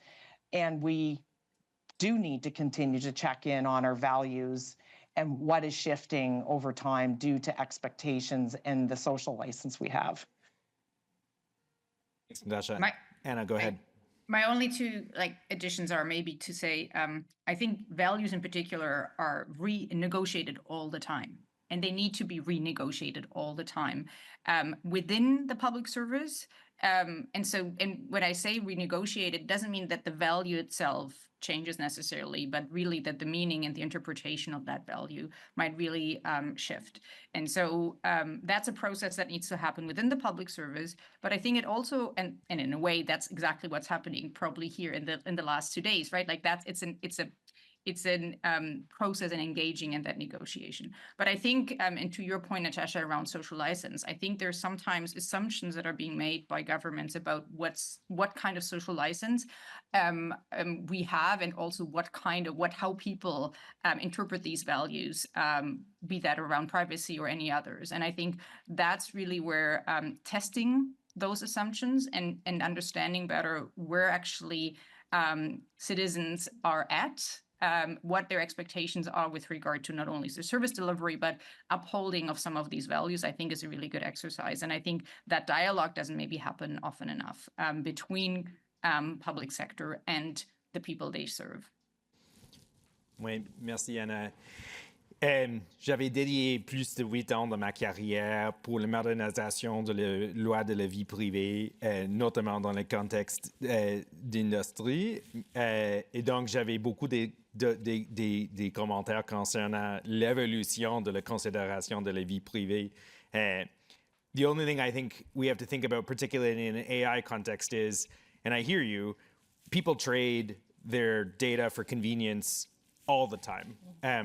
And they do it with commercial actors, particularly, all the time. Mais il y a un autre contexte pour le gouvernement. Et sont deux facteurs, c'est très important. One, we are often delivering citizen services, and we are the arbiter of democracy and fairness. And there's lots of information that gets provided to governments that is not assumed to be shared on a widespread basis. I am fully willing to tell some people that I'm a member of the 2S LGBTQ2+ community. I am not comfortable with that information transporting to all sorts of services that I'm not necessarily comfortable with what that might mean for me. And I think that brings back, from a values perspective, how are we actually working with end users about the benefits that come from the consideration of the sharing of information, because they're not always automatic. I usually use the example of a member of our Canadian Armed Forces whose file transfers automatically to Veterans Affairs, and our assumption that that's always a good thing. But it turns out if that file includes both things that we would never want to have to tell people again, where it would be super useful, like all of the information related potentially to a disability that we encumbered as we were a member of the armed forces, we're probably good. But if it also includes a whole bunch of HR filings about the fact that we weren't a great employee and that actually part of the end of our career was not actually voluntary, we're probably not super interested in that information transferring over to our colleagues at Veterans Affairs. And so I think this is, and then when we put that into an AI context, I think we have to think very carefully about the degree to which that information is then fueling algorithms and lasting well beyond the situational context that the individual is comfortable with. And so I think the answer is it's complex, but I think it really does underscore our need to continue to place emphasis on it. Je pense qu'il y a peut-être une question qui temps pour une question plus. And it's not that I'm avoiding the environmental question, it's just that I think it's a really hard one to answer in a short period of time. And so I will take one more question from in the room, and I think I saw that there's someone with a microphone in the back. Hello. Hi, bonjour. Thank you so much for this opportunity. I've really enjoyed these sessions. This might be kind of a tough question, but I feel comfortable asking it in the spirit of the discussions that we've had so far. So as a non-executive public servant, it does kind of seem like senior management is distracted by the new big shiny issue of AI.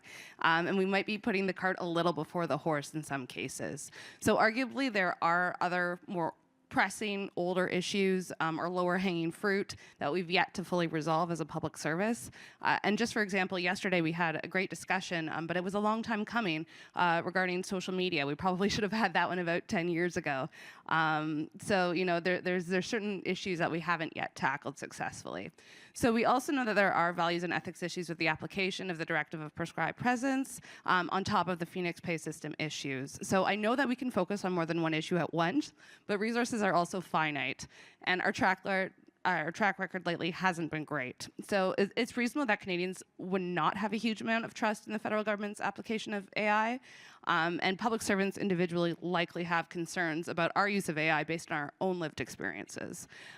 So that's not to say we don't have very talented and effective people working on this, and it's extremely relevant and important. They're dedicated, effective public servants that are working to only provide fearless advice. But it's really up to the decision makers, as has been stated several times today. So sometimes it's difficult to be comfortable with the decisions that are made against our best advice as public servants. So I guess my question is related to things within our control. How are we working to build accountability with AI use so that our own policies match our mandates and stated values?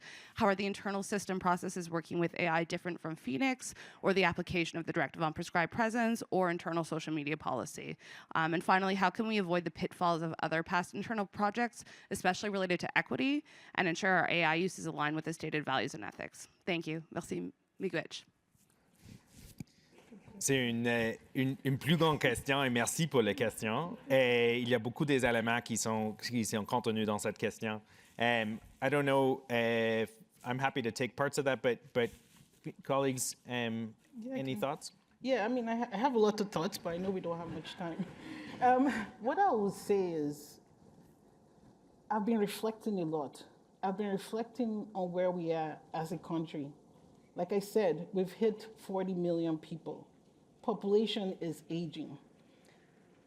We have a diverse population.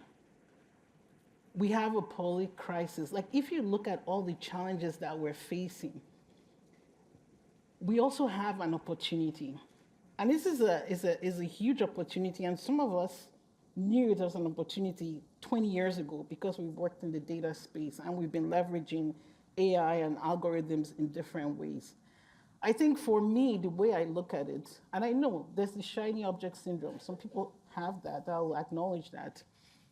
But the way I look at it is that based on everything and the challenges that we face today, we need to do things differently. And this is an opportunity for us to lead in a way that's different in terms of saying we can actually leverage data, we can leverage AI, we can leverage some of the automation, things like RPA, to shift things.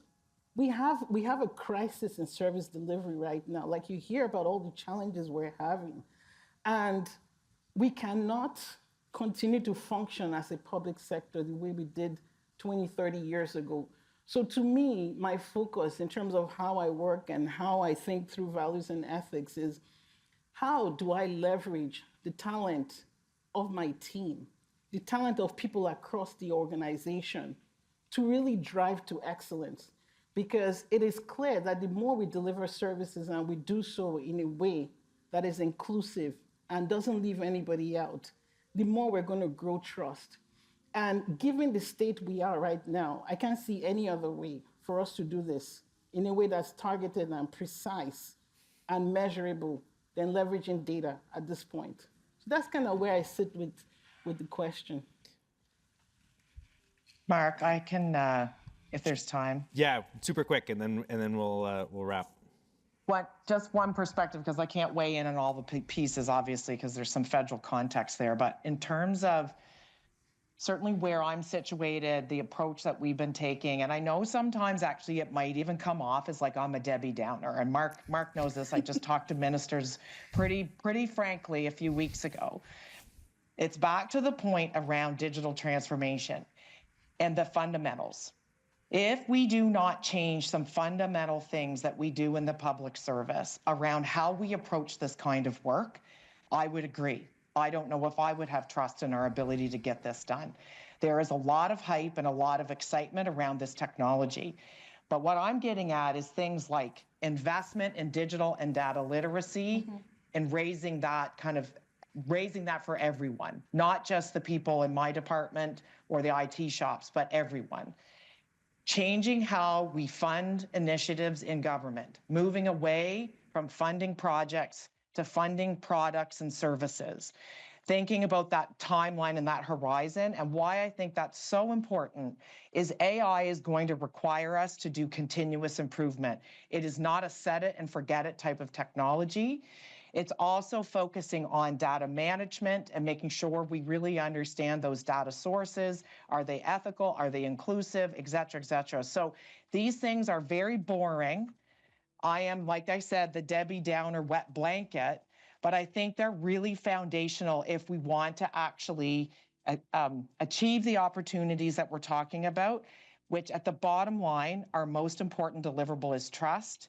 And these things will help build all of that. So we can't forget the boring knitting that we need to do while we enter into all of these other exciting things as well. I swear I'm going to take 1 minute. And as an outsider, let's learn from our mistakes. I think that's the biggest piece. I think both the most recent books by Jeff Mulligan and Yuval Harari are all talking about institutions that are losing trust and are basically no longer delivering value. It's because they basically haven't managed to learn from their mistakes, from their past mistakes. And so more honesty, more looking back in terms of, okay, what didn't work here and why didn't it work? And what can we learn about the future when we talk about all of a sudden the latest shiny thing, I think is really, really important. And I think we are all collectively, not just in the public service, not very good at that because it's not fun and it's not comfortable. And, you know, yeah, we're very nice Canadians that don't really love those kind of conversations. But more looking back and learning from mistakes, I would say, is maybe a good idea. Huge thanks, panelists. And maybe just last thing I'd add to that question is Canada was helpfully responsible for the development of this technology. We've played an outsized role in its creation. Our populations, our citizens, are using it on a daily basis and have expectations and a belief in government that we will actually match where they're at and meet them where they are. And I think that behooves us to actually think through thoughtfully, logically, methodically to all of the points made about the hard work that follows this. It isn't actually about necessarily just finding the shiny tool and figuring out where you can apply it regardless of whether or not it fits the problem. It's actually about the capacity building so that we can actually take the meaningful risk of deploying this to improve our functions and in line with our values and ethics. So, un grand merci à le panel. C'était une conversation plus riche à la fin de 2 journées plus riches. Donc, un grand merci and thanks to all of you as well.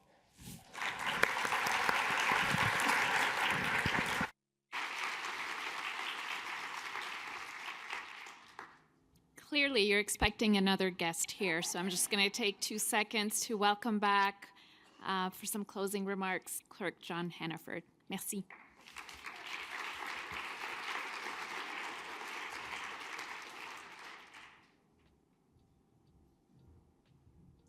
Thanks a lot, and thanks for adjusting the mic. That was a really good panel, and it ends a really good 2-day session. And so I want to thank everyone who's been participating in all of this. I want to thank Mark for his leadership of that last conversation. Et merci à tous les panélistes et conférenciers que nous avons entendus ces 2 derniers jours. You know, I think the thing that has struck me over the course of the last 2 days is the power of stories, the power of exchanging views and having meaningful conversations. And we started this process about a year or so ago with a view to doing that. I think, you know, for a variety of reasons, it was a conversation that was ripe. It was important for us to kind of make sure that people who had joined our community had a sense of the kind of core values of the community. It was important for us to hear about the range of experiences that now make up the public service. Et vous venez d'entendre parler de l'avenir des meilleures pratiques et de matière d'utilisation de l'intelligence artificielle. Et ça, c'est fascinant aussi. C'est important pour nous, pas seulement comme communauté, mais aussi comme proviseur de services aux Canadiens.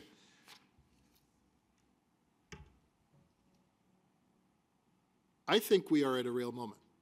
I think we are at a moment in a number of different ways. I think there is a series of expectations on us as an institution at a time when institutions are challenged. This could be partially a question of how we apply new technologies, an exchange that was just had.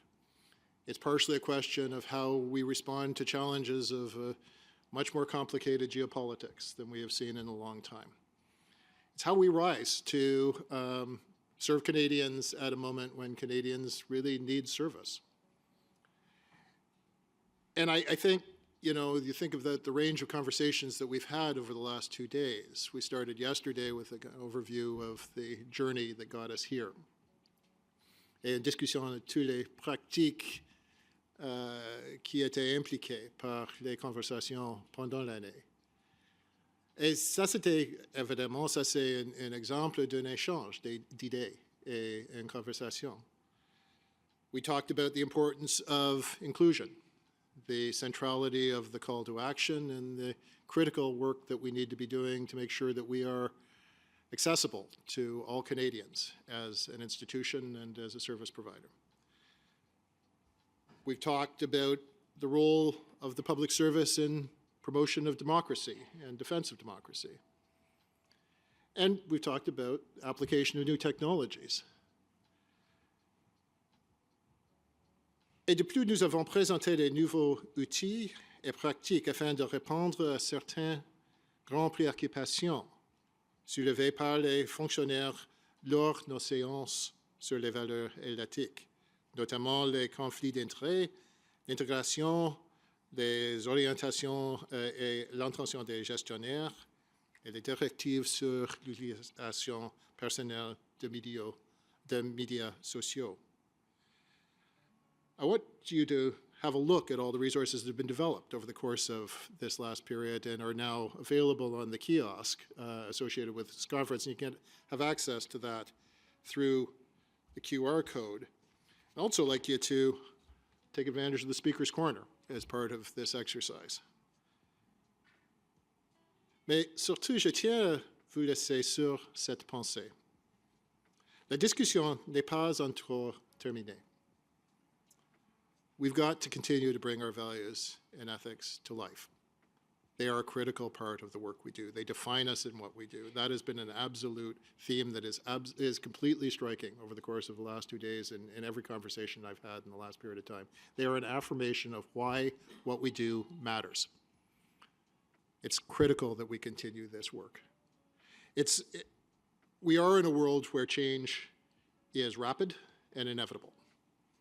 We can't always predict what that change is going to entail. But what we can do is build as resilient an institution as we possibly can in order to support each other, to support the Canadian public, and to support our institutions. And that's on all of us. I said this earlier and I meant it. There's a particular role for leadership when it comes to the culture of our organization. But we are all the embodiments of that culture. And it's why I'm so touched, honestly, at the degree of participation that we've had over the course of these last 2 days. I'm touched by all of you here in this room, and I'm touched by all the conversations that have happened over the course of the last 2 days across the country and in missions around the world. It's a sign of enthusiasm, and it gives me enormous hope for the future of this institution. But for now, it's our institution. We're the embodiment of it right now. We are the public service. We should be deeply proud of that, and we should maximize the effect that we have, recognizing the importance of the role we play in the society that we serve. So I want to thank all of you for participating. I want to thank the organizers of this symposium, because there was an enormous amount of work that went into all of this.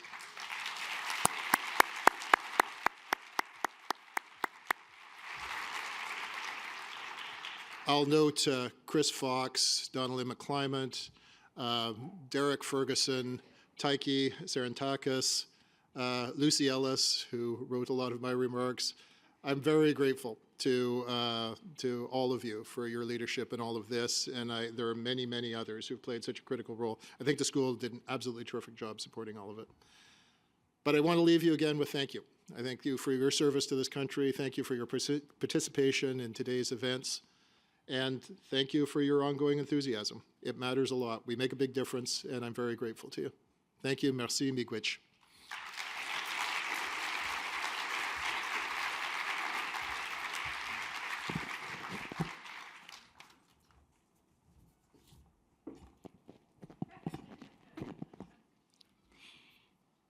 I want to extend my gratitude as well to you, Clerk Hannaford, for actually being so present throughout the 2 days. It matters, and we really appreciate it. So thank you. So as we conclude our gathering today, I do want to take this moment, and it with great honor, actually, once again, to invite Elder Verda McGregor to provide some final remarks.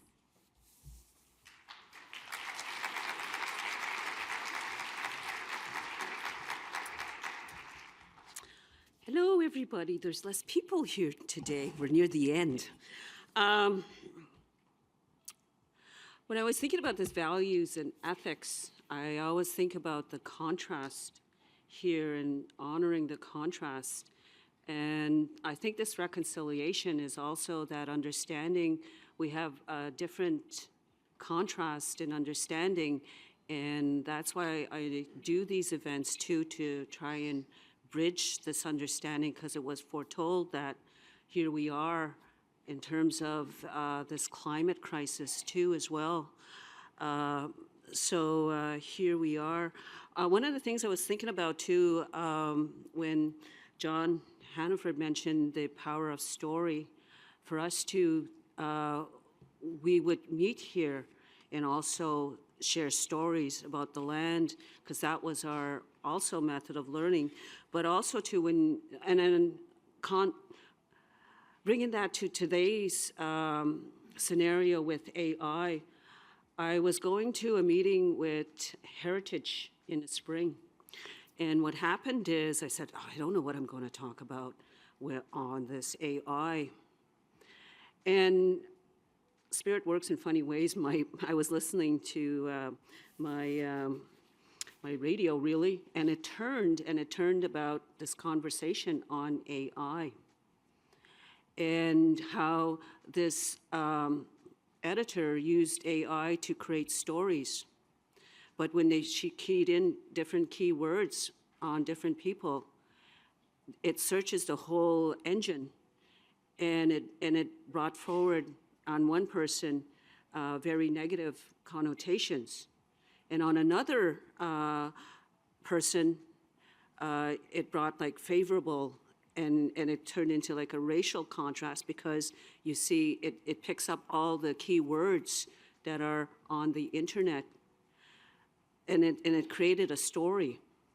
So again, too, as well, this AI, I think you still need that verification. Also, as you move along, and your personal information too, as well, about you. Because why I say that too, as well, is I worked in the bank.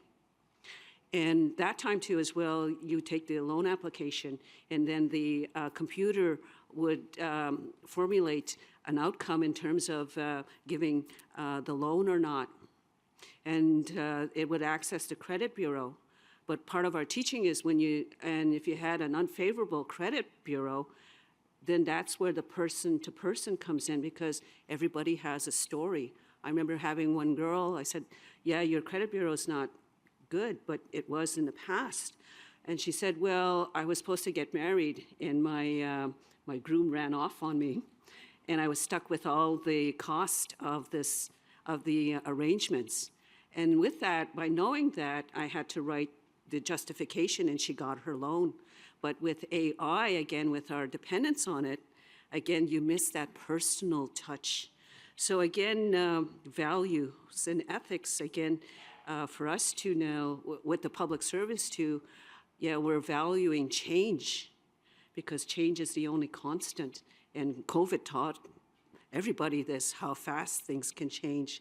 So again, too, as well, but it was also foretold the times we're in, and it's coming together like this to share that information and evaluate also the policy and procedures that you're undertaking. So I think that's very important. So now I'm just going to say a closing prayer, because to honor your journey here of also the public service, which is part of the canoe teachings, and I'm going to make you canoe home. Don't take the O train. No. This may be more reliable. No, I'm not that.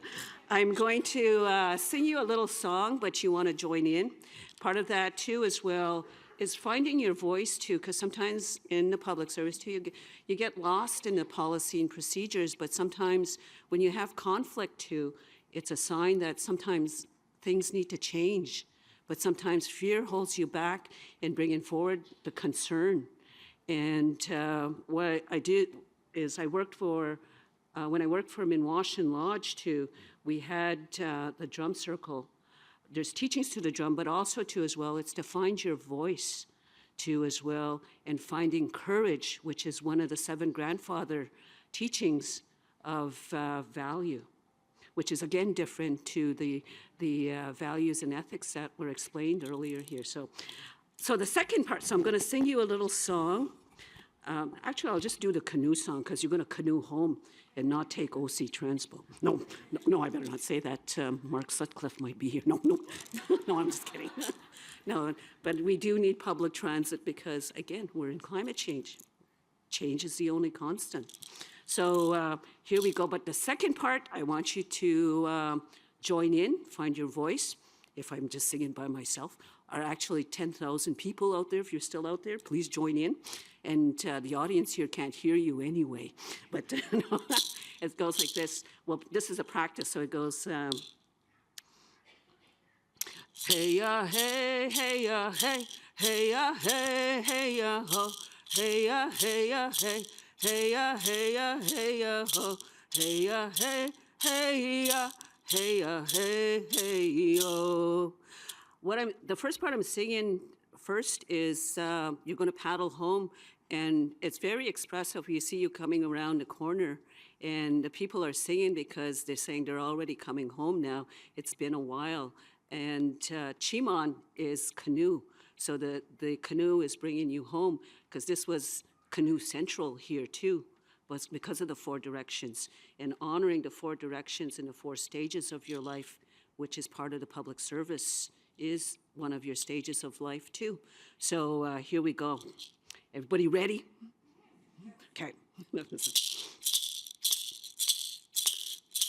Aja ye pisage we kwashuek pinda we go kama Japan Chiman. Now you're ready to join in? I'll watch you all. Hey ya, hey, hey ya, hey, hey ya, hey, hey ya, ho, hey ya, hey ya, hey, hey ya, hey ya, hey ya, ho, hey ya, hey, hey ya, hey ya, hey, hey yo. Now I'll do the second part, and you'll have a second chance. Nongo gwetcha bizagewe kwashuek bina we go kama Japan Chiman. Now it's the last chance here. Now you're going to run out of the room after this. That's okay. Hey ya, hey, hey ya, hey, hey ya, hey, hey ya, ho, hey ya, hey ya, hey, hey ya, hey ya, hey ya, ho, hey ya, hey, hey ya, hey ya, hey, hey yo. Miigwech, everybody.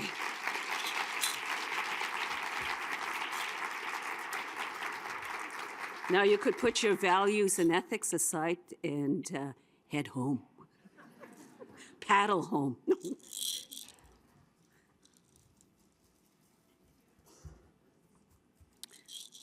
We good? Oh, sorry. I have Natalie behind me.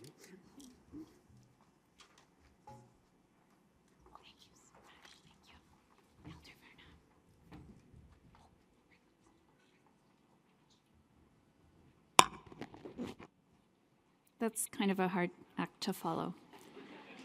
Elder Verna, thank you again for sharing in your wisdom and your teachings, and for sending us all on our way in a very good way. So with that, everyone, this officially concludes our 2-day symposium. Je tiens à remercier encore une fois tous les conférenciers et conférencières qui se sont joints à nous au courant des 2 dernières journées. Vos interventions, vos questions ont été absolument importante et enrichissante pour cette discussion. Puis il y a eu une belle énergie dans la salle, Et on va avoir les chiffres finaux, mais je crois qu'on était au-dessus de 15 000 personnes qui se sont connectées à travers le pays. Donc, je pense que ça mérite quand même un applaudissement, oui.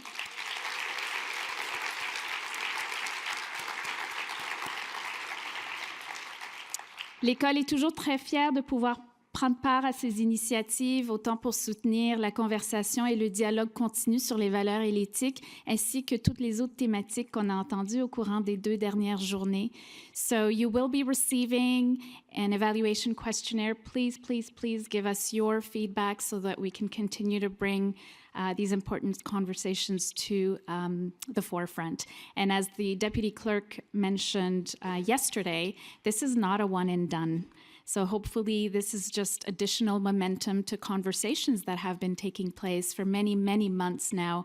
And I think important, values and ethics doesn't start and end here. This is not a one and done. Hopefully we've given you much to reflect on to take back these conversations in your respective workplaces and contexts. So with that, thank you again. It's been a true honor. Et puis à la prochaine. Merci tout le monde.